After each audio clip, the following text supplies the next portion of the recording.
ಮಕ್ಕಳ ಮೊಬೈಲ್ ಚಟ ಬಿಡಿಸಲು ಇಲ್ಲಿದೆ ಸರಳ ವಿಧಾನ. ಇತ್ತೀಚಿನ ದಿನಗಳಲ್ಲಿ ಸೆಲ್ಫೋನ್ ಇಲ್ಲದ ಮನೆಯೇ ಇಲ್ಲ. ಕೈಯಲ್ಲಿ ಸ್ಮಾರ್ಟ್ಫೋನ್ ಇಲ್ಲದ ಮಗು ಇಲ್ಲವೆಂದೇ ಹೇಳಬಹುದು. ಇತ್ತೀಚಿನ ದಿನಗಳಲ್ಲಿ ನಮ್ಮ ಮಕ್ಕಳು ಮೊಬೈಲ್ ಚಟಕ್ಕೆ ಬಿದ್ದಿದ್ದಾರೆ. ಮಕ್ಕಳ ಮೊಬೈಲ್ ಚಟವನ್ನು ಬಿಡಿಸಬೇಕು ಎಂದು ಹೇಳುವ ಪಾಲಕರ ಸಂಖ್ಯೆ ವೇಗವಾಗಿ ಹೆಚ್ಚುತ್ತಿದೆ. ಈ ಸ್ಮಾರ್ಟ್ಫೋನ್ ಇದ್ದರೆ ಎಷ್ಟೋ ಮಕ್ಕಳು ಎಲ್ಲವನ್ನೂ ಮರೆತು ಬಿಡುತ್ತಾರೆ.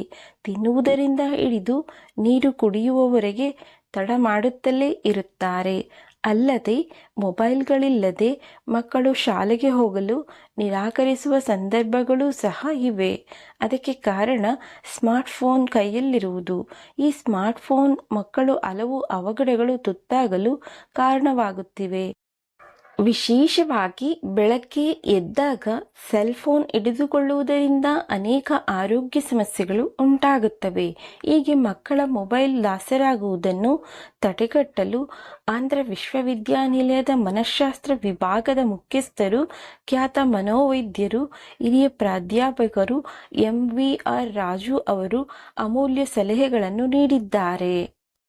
ಇತ್ತೀಚಿನ ದಿನಗಳಲ್ಲಿ ಸೆಲ್ಫೋನ್ ಇಲ್ಲದ ಮನೆಯೇ ಇಲ್ಲ. ಕೈಯಲ್ಲಿ ಸ್ಮಾರ್ಟ್ಫೋನ್ ಇಲ್ಲದ ಮಗು ಇಲ್ಲವೆಂದೇ ಹೇಳಬಹುದು. ಮಕ್ಕಳು ಸದಾ ಸೆಲ್ಫೋನ್ಗಳಲ್ಲಿ ಆಟಗಳನ್ನು ಆಡುತ್ತಾರೆ. ಅವರು ಯಾವಾಗಲೂ ಕೆಲವು ಆಟ ಮತ್ತು ರೀಲ್ಸ್ಗಳಿಗೆ ಒಗ್ಗಿಕೊಳ್ಳುತ್ತಾರೆ. ಈ ಸಂದರ್ಭದಲ್ಲಿ ಪೋಷಕರು ಅವರನ್ನು ಫೋನ್ನಿಂದ ದೂರವಿಡುವುದು ತುಂಬ ಕಷ್ಟಕರವಾದ ಕೆಲಸವಾಗಿದೆ. ಅದರಲ್ಲೂ ಸ್ಮಾರ್ಟ್ಫೋನ್ ಬಂದ ನಂತರ ಹೊರಜಗತ್ತಿನಲ್ಲಿ ಮಕ್ಕಳಿಲ್ಲ ಎಂದೇ ಹೇಳಬಹುದು. ಕೊರೋನಾ ನಂತರ ಮಕ್ಕಳು ಮೊದಲಿನ ಹಾಗೆ ಮನೆಯಿಂದ ಹೊರಬಂದು ಆಟ ಆಡುವುದನ್ನು ನಿಲ್ಲಿಸಿದರು.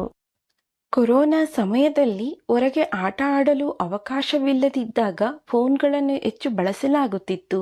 ಈ ಹಿನ್ನೆಲೆಯಲ್ಲಿ ಈಗ ಕೊರೋನಾ ಹೋದಾಗಲೂ ಅವರು ಹೆಚ್ಚಾಗಿ ಫೋನ್ಗಳ ನಡುವೆಯೇ ಇರಲು ಬಯಸಿದರು. ಹೆಚ್ಚು ಫೋನ್ ಬಳಸುವ ಮಕ್ಕಳಿಗೆ ಪೋಷಕರು ಮೃದುವಾಗಿ ಸಲಹೆ ನೀಡಬೇಕು.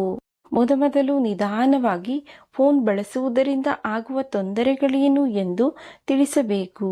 ಆರೋಗ್ಯ ಸಮಸ್ಯೆಗಳು ಹೇಗೆ ಸಂಭವಿಸುತ್ತವೆ, ಫೋನ್ನ ಸಮಸ್ಯೆಗಳೇನು ಎಂಬುದನ್ನು ಪೋಷಕರು ತಮ್ಮ ಮಕ್ಕಳಿಗೆ ನಿಧಾನವಾಗಿ ಹೇಳಬೇಕು. ಒಮ್ಮೊಮ್ಮೆ ಕೂಗಾಡದೆ, ಅವರಿಗೆ ತೊಂದರೆ ಕೊಡದೆ ಫೋನ್ ಚಟ ಒಳ್ಳೆಯದಲ್ಲ ಎಂದು ಮೃದುವಾಗಿ ಹೇಳಿ, ಅದರ ನಂತರ ಹೆಚ್ಚು ಹೊರಾಂಗಣ ಆಟಗಳನ್ನು ಅಭ್ಯಾಸ ಮಾಡಿಸಬೇಕು. ಫೋನ್ ಹೊರತಾದ ಪ್ರಪಂಚವನ್ನು ಪರಿಚಯಿಸಬೇಕು. ಬಿಡುವಿನ ವೇಳೆಯಲ್ಲಿ ಮಕ್ಕಳಿಗೆ ಯಾವುದಾದರೂ ಹೆಚ್ಚು ಇಷ್ಟವೋ ಅದನ್ನು ಬಿಡುವು ಮಾಡಿಕೊಳ್ಳಬೇಕು. ಹಾಗೆಯೇ ಯಾವಾಗಲೂ ಫೋನ್ ತಂಟೆಗೆ ಹೋಗದಂತೆ ಎಚ್ಚರ ವಹಿಸಿ. ಅಂದರೆ ಫೋನ್ ಕಂಡ ತಕ್ಷಣ ಅದು ನನ್ನದಲ್ಲ, ಇದಕ್ಕೂ ನನಗೂ ಸಂಬಂಧವಿಲ್ಲ ಎಂದು ಅವರು ಮನಸ್ಸು ಹೇಳಬೇಕು. ಜೊತೆಗೆ ಕನ್ನಡಿಯ ಮುಂದೆ ಕೂತು ಇವತ್ತು ಫೋನಿನಲ್ಲಿ ಆಡುವುದಿಲ್ಲ ಎಂದು ಹೇಳಿಸಿ. ಕಾಲಕಾಲಕ್ಕೆ ಫೋನ್ ನೆನಪಾದ ಕೂಡಲೇ ಮನಸ್ಸು ಇನ್ನೊಂದು ನೆನಪಿಗೆ ಹೋಗಬೇಕು. ಸ್ನೇಹಿತರೆ, ಈ ಮಾಹಿತಿ ನಿಮಗೆ ಇಷ್ಟ ಆಗಿದ್ದರೆ ದಯವಿಟ್ಟು ನಮ್ಮ ಚಾನಲನ್ನು ಸಬ್ಸ್ಕ್ರೈಬ್ ಮಾಡಿ, ವಿಡಿಯೋಗೆ ಲೈಕ್ ಮಾಡಿ, ಶೇರ್ ಮಾಡಿ, ಸಪೋರ್ಟ್ ಮಾಡಿ.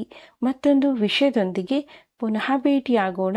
ಧನ್ಯವಾದಗಳು. ನಮಸ್ಕಾರ.